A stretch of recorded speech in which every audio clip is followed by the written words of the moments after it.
Hey Dave, I saw that MLB announced that the game one starter is going to be Jack Flaherty. So one, I guess congratulations on kind of just that decision. But what does that mean for the team and what led to that decision?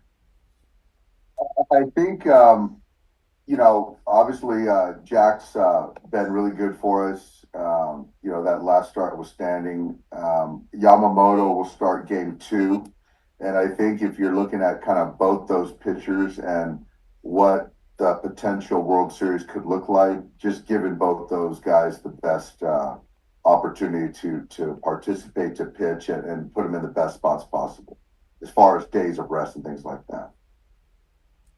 When you think about just what you've learned about Jack and his time in Dodger Blue and really how you saw him handle game one of the NLCS, what is it about just his performance, his composure on the mound, the intensity, all of that that you like about how he can set the tone in game one of this series? Well, I think that it's been good. Obviously, the experience, the way to kind of navigate an outing. He's seen it all, and even looking at his last start in New York, I think that self-admitted that certain parts of that game sped up on him, and I think that's a lesson to be learned. And so I think that with Jack, the experience, that's another experience moment for him that I think that can kind of help him in this series right now. So I think that, we got through it, we weathered it. No pun intended. I think he's healthy now, and he'll spit out a good one on Friday. Thank you, Dave. Yep. Next question is from Dave Assay. Go ahead, Dave. Hey Dave, I was Hi, uh, Dave. wa- I was wondering what the chances are of Vesia and Gratterall being part of your bullpen in the World Series, and also just another part of that question to your bullpen. When did you start to realize they had that identity of the self-proclaimed dogs out there? Yeah, it was certainly self-proclaimed. I don't know who kind of initiated that, but I couldn't agree more with it. I absolutely feel that these guys are dogs. As far as the Vesia Gratterall question, Vesia I think is going to throw a live today or tomorrow. I think it's today or tomorrow, and he's going to throw it to some hitters. But they both are trending in the right direction. But I do feel with both those guys, it's going to be a kind of game time decision as far as when we got to submit if they're going to be viable or not. Thank you. You got it. Next question is from Juan Toribio. Go ahead, Juan. Hey Dave, Freddie was just in here talking about he feels that he'll be ready to go for game one. And how much do you think these these days off are going to help him moving forward? I think huge. I think it certainly hurt him not being able to, be a part of things and certainly, being a part of game six, but appreciating the fact that we got 4 more days to nurse his ankle back to health. I think there's only upside in that. I think mentally, I think he's in a good spot, anxious, obviously with the ankle, but I don't doubt the fact that he'll be in there for game one. And, hopefully with these days that we've gotten ourselves out of the woods and we can manage him, throughout the World Series. And then behind Jack, like how do you see Walker and Yamamoto kind of fitting into the pitching plan and then obviously the bullpen game if that's what you guys are going with? There will be a bullpen game. Yamamoto is going to pitch game two. And I think over the next couple of days, we'll sort of talk through how game three and four look. Thanks, Dave. Yep. Next question is from Fabian Ardaya. Go ahead. Yeah, Dave, sort of on that, like how do you sort of balance? Obviously, you want Yamamoto to be able to pitch twice in the series, along with the fact that you probably have a bullpen game during a stretch of 3 games in a row. Yeah. So I think the Yamamoto piece is pretty easy, giving him a chance to pitch in game two and potentially a game six. And then as far as kind of seeing, how Vesia, Gratterall, how game three potentially looks as we go into game three coming off an off day is kind of the question, whether it's Walker or a bullpen game or vice versa. And then with best Freddie, like, what do you want to see from his swing just in the next couple days? Just sort of, like he's like in a good spot. Obviously, not just being healthy enough to be out there, but that his swing is back in a good enough spot for you guys. Actually, before game 6, we had a workout, and I thought his swing was trending in the right direction. I think the problem is that once he gets out to play defense, then it sort of takes a downturn. And so that's why we decided not to play him in game 6. But hoping that the 4 days, the swing will continue to get better, the ankle will continue to get better, and he'll be able to withstand playing 9 innings.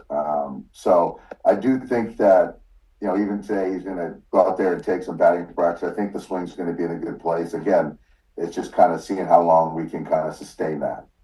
Thanks, Dave. Yeah. Next question is from Dylan Hernandez. Go ahead, Dylan. Hey, Dave. Hi, Dale.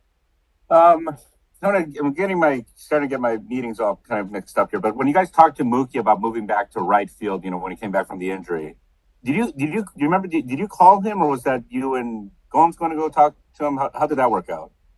I talked to him on the phone. I might have talked to him on the phone, but you know what, Dylan, I might have had a conversation with at the ballpark as he was getting closer, and that's probably what it was. As he was getting closer to being back to health, trying to figure out what position he was going to be at. And I think at that point in time, Gavin sort of established himself as playing pretty well at second base. Miggy was playing really well, and kind of by default, just reading the room, it just made a lot of sense, and that's kind of how it started. Now, I'm sure when you have these conversations, right, you go in for it, you go into it hoping for the best, preparing for the worst. How much better was this than kind of the worst case scenario? And how did, Mookie being kind of so agreeable, I guess, help you better prepare? How much easier did that make it for you to kind of prepare the team in September going into the playoffs? Having it be Mookie made it 100% easier. It was a 100% outcome with our conversation.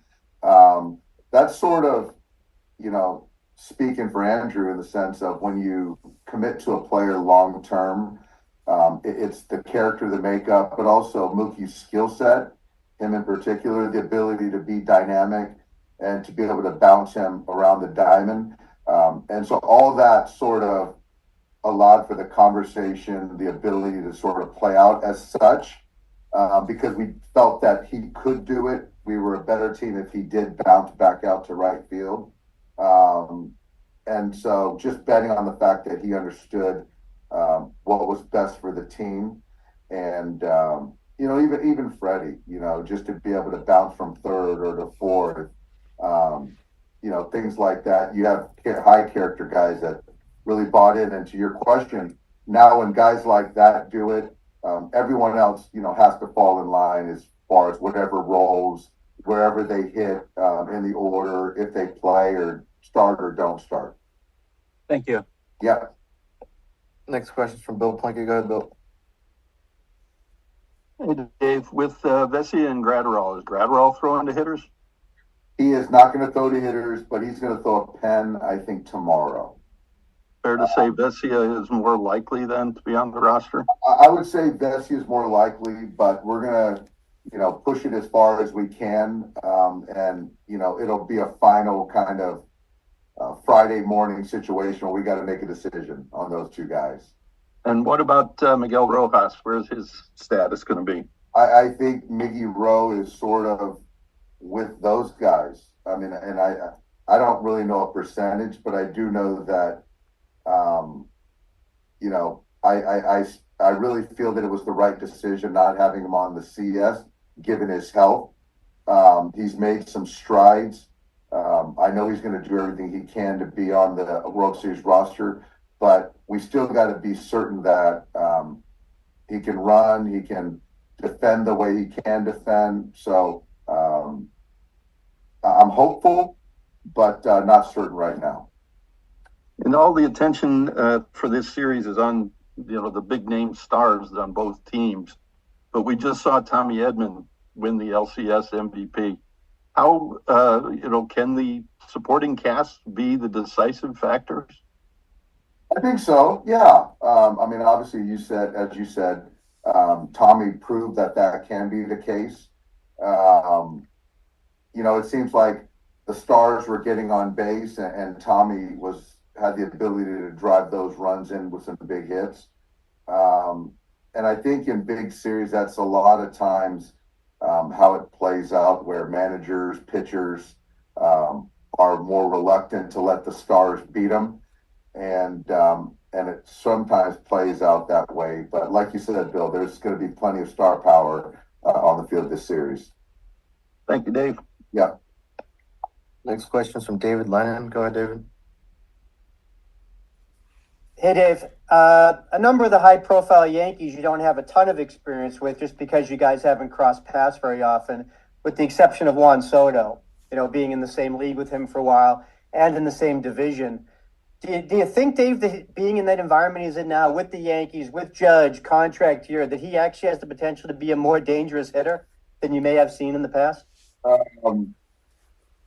hope he can't be more dangerous than he was in the ALCS. We've seen him obviously a lot. Saw him in the postseason with the Nats, and he killed us then. So guys like him, they just love the big stage, the big moment, and you just got to hope that keep guys off base when he gets up. Thank you, Dave. Yep. Next question's from Eric Steven. Go ahead, Eric. Dave, just checking in on Gavin Lux. How's his hip doing, and do you sort of expect him to be in there for game one? I do, Eric. I expect him to be in there. I think we did a good job of trying to pick our spots to get him in there, to get a pinch hit here or there, but not to kind of regress with the hamstring, the hip flexor. So I do think that with these days off, come Friday, he'll be a full go. And I know you guys still have another series to play, but there's only like 3 guys who've won 4 pennants in their first 9 years since 1900. Sparky Anderson and Frank Chance and you. I was just wondering, you ever get a chance to sort of reflect on what you've sort of accomplished to this point? You know what, Eric? I don't do a good job. I got to research Frank Chance. I had a chance to meet Sparky Anderson when I was a minor league player with the Tigers back in the day. And so I guess just being fortunate, Eric, and the more you start hearing some Hall of Famers and being in that same conversation, it's mind blowing. Thanks. Yep. We got time for a couple more. Go ahead, Megan.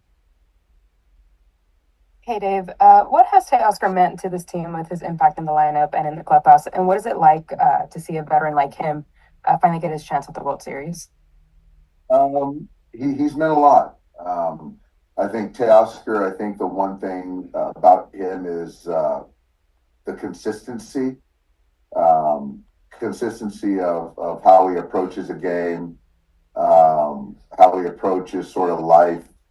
He's very easygoing, extremely competitive, and I give him a lot of credit because I say this a lot. He left money on the table to sign with the Dodgers, and he wanted a chance to be around some of the best players in the game and learn from these guys. And so he's always, since day one of spring training, he's watched Shohei, Freddie, Mookie really intently and taking things from those guys to kind of enhance his game.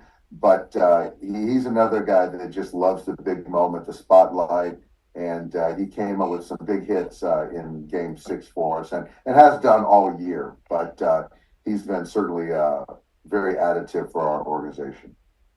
And what has the team approach been at the plate that has resulted in success with both the small ball and the long ball in this postseason run?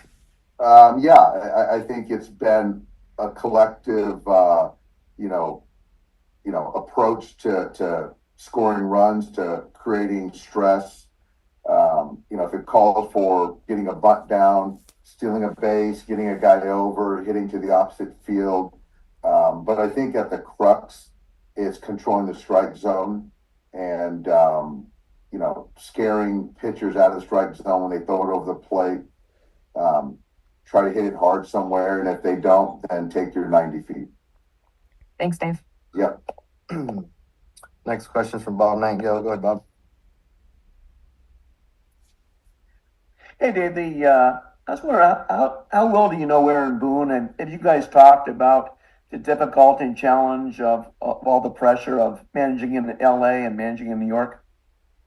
So Aaron and I have a good history. We played against each other in college. He went to SC, I went to UCLA. We've got a lot of mutual friends. We sort of have similar circles. I know that we talked before he got the Yankees job, and so we have a very good relationship. During the season, we talked a little bit. I think we talked a little bit when we played him this summer. Haven't reached out in the postseason either way. So we'll catch up on Friday, though. It's going to be exciting. And you guys ever talked about, your big stolen base for the Red Sox and his big home run for the Yankees? You know what? We don't, because so I would probably give him a lot of grief if he brought up that homer to beat the Sox, and he would return the favor to me if I brought up the stolen base. So we don't talk about that very often, but I do think it's very cool that, we played against each other in college, and now as college rivals, and then now you could just see that this rivalry with the Dodgers and the Yankees, it's pretty special. It goes way back, and so now we're doing it again, opposing one another. So it's a pretty good story. Thanks so much, Dave. Yeah. All right. Last one's from Steve Henson. Go ahead. Yeah, hey Dave. So Bob just alluded to that, but that was 30 plus years ago that you and Aaron competed against each other in college. You were both, I think, 19 years old when the first time you got UCLA and USC played. What do you remember about those games? And were you friends off the field, or didn't Bruins and Trojans mingle back then? No, we weren't friends. I think at that point in time, I didn't care too much for him. I don't think he cared too much for me, and I do recall they probably got the best of us back in the day, so it probably enhanced my distaste for him and the Trojans. But he was always a heck of a ball player. And we played against each other in the big leagues, and so he was always a smart baseball player. Obviously, great pedigree. So you knew he was going to be in the game for a long time, and just couldn't be more excited for him. Well, how cool is it that 30 years later, you guys are veteran managers facing each other in the World Series? Yeah, it's really cool. I just wish Coach Gillespie was still around. That'd be great. I know my coach, Coach Adams, still here, but yeah, that would have been a great moment. It's pretty remarkable. Thank you. Yeah. Thanks, Dave. Thanks, everybody.